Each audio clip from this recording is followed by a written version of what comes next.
பார்க்கணும். இது ஒரு நல்ல ஒரு ஒரு ஆப்பர்ச்சுனிட்டி தான் பார்க்குறேன். அவனுக்கு ரொம்ப ஐ ஷுட் தேங்க் யூ. அந்த படத்தில் அப்படி இந்த நோயின்னு சொல்கிறாங்களா, அந்த அடிக்ஷன் ஆகி நோய் ஆன பிறகு அவங்க திரும்பி வர்றதுக்கு வாய்ப்பு இல்லைங்கும் போது, நிஜ வாழ்க்கையில் நிறைய பேர் அடிக்ஷன் ஆகி அந்த இடத்துக்கு போகும்போது அது அது அது ஒரு point of no return. That is a point. I don't call it is a disease. I may even call it is a noble disease. நான் பார்த்துருக்கேன், ஒரு குடிகாரன் ரொம்ப ரேரஸ்ட் தான். அவன் வந்து யாராவது போய் பொறுக்கி பசங்க குடிச்சிட்டு அடிப்பாங்க. ஆனால் ஒரு வீட்டில் 2 குழந்தைகள், பெண் குழந்தைகள் இருந்து, ஒரு அழகான பெண் இருந்து, அம்மா இருந்து, அவன் குடிச்சிட்டு போய் வீட்டில் கிடக்கிறான். நான் நிறைய பேர் பார்த்துருக்கேன். என்னுடைய மனைவியினுடைய தந்தையார் அவர் அப்படியே அமைதியாக ஈவினிங் வந்து அப்படியே மெதுவாக குடிக்க ஆரம்பிச்சு கத்த ஆரம்பிப்பார். அப்படியே அப்புறம் தூங்கிடுவார். அந்த ஈவினிங் முடியல. நான் பார்த்து, என்னடா அது நல்லா தானே இருக்காரு, காலையில் நல்லா தான் இருக்காரு, மாப்பிள்ளைலாம் பேசுறாரு, நைட்டான அவங்க குடிச்சிட்டு. ஆனால் எந்த வச்சுக்க மாட்டேன். நான் அவர் ஒரு பெரிய குடிக்கிறாரு இல்லை, நான் செஞ்சிருவேங்கனால கொஞ்சம் அவர் பயந்து அப்படி அட்ஜஸ்ட் பண்ணிடல. அப்போ நான் பார்க்குறேன், இந்த சமூகத்தில் யாரு குடிக்காரன் இல்லை. நான் அதான் சொல்கிறேன், நான் பெரிய குடிக்காரன். ஆனால் எனக்கு பெரிய ஹோப் இருக்கு. எனக்கு மிகப்பெரிய போதை அதை விட இருக்கு. அது சினிமா. மிகப்பெரிய போதை எனக்கு அது இருக்கு. அது வந்து குரசவா. மிகப்பெரிய போதை இருக்கு. ஒருத்தன் இருக்கான் பாரு, இளையராஜான்னு ஒருத்தன் குடிச்சிட்டு அதுதான் சைட் டிஷ். எனக்குலாம் போட்டு சைட் டிஷ். அதான்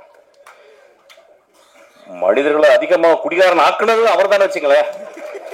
ஏன்னா இனிஷியேஷன் அங்கேதான் நடக்கும். ஆக்சுவலி நான் சொல்றேன், once in a while I just go out actually. ஏன்னா ரொம்ப சீரியஸா பேச முடியாது.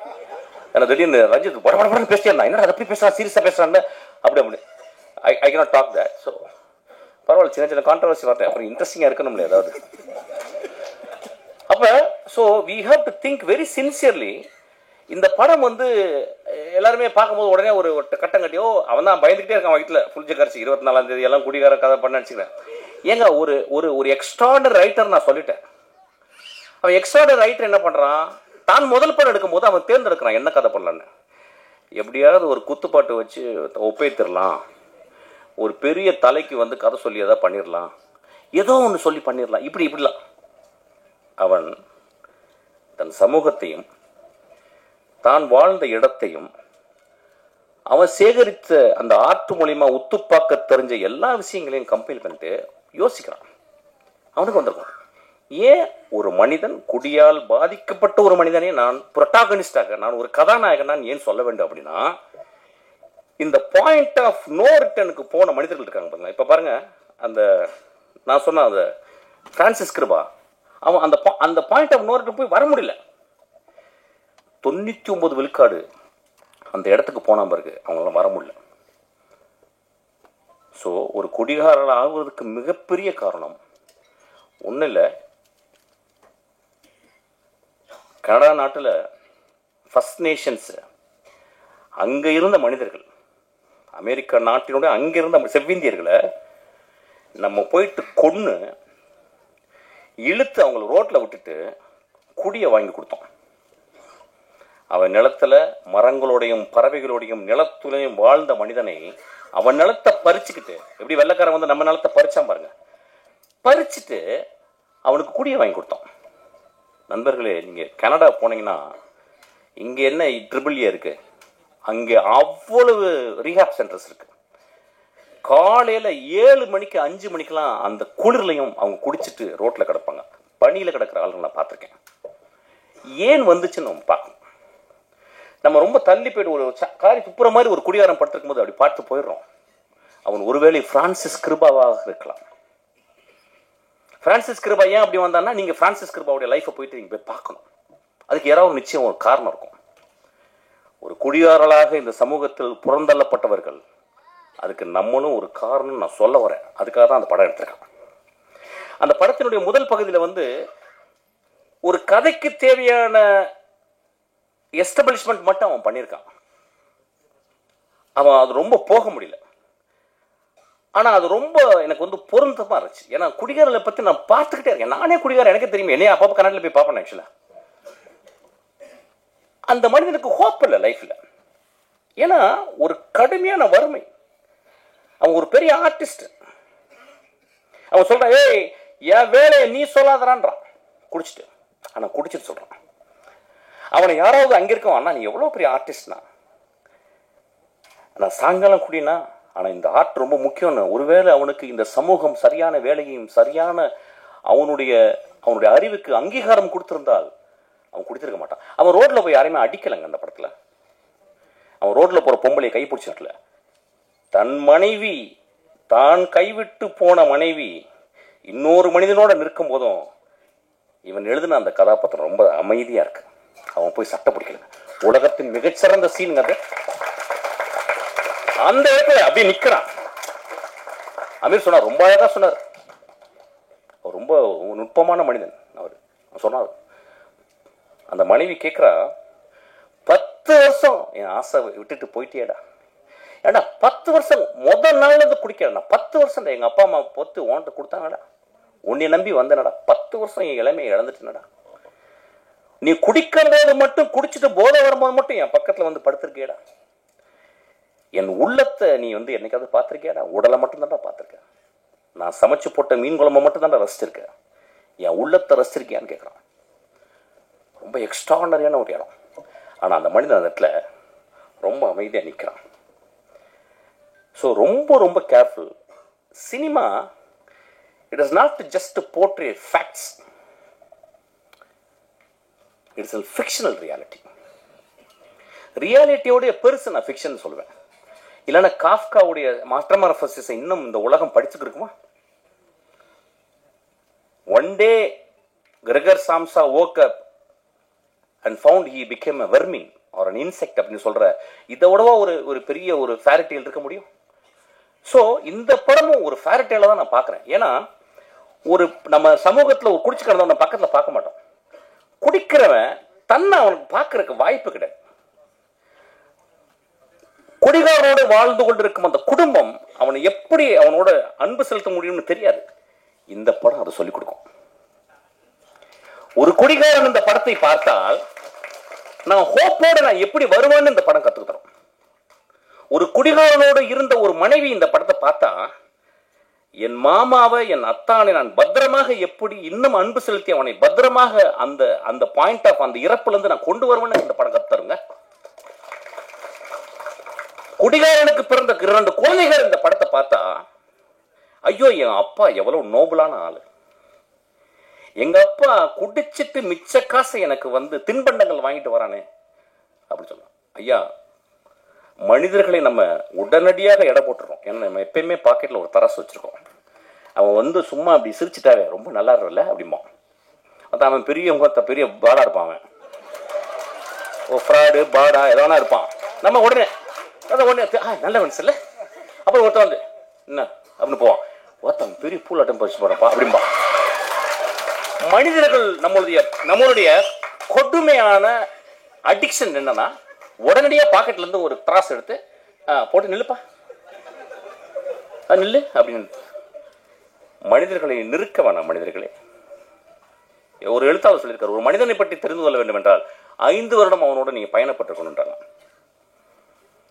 ஸோ மனிதர்களை நம்ம வந்து அவ்வளோ சீக்கிரம், குடிகாரன்லாம் ரொம்ப மோசம். நான் இன்னைக்கு குடிகாரனுக்காக பேச வந்திருக்கேன் ஆக்சுவலா. ஏன்னா எல்லாருமே பயங்கரமா அடிக்ஷன், ரொம்ப பழைய அடிக்ஷன்.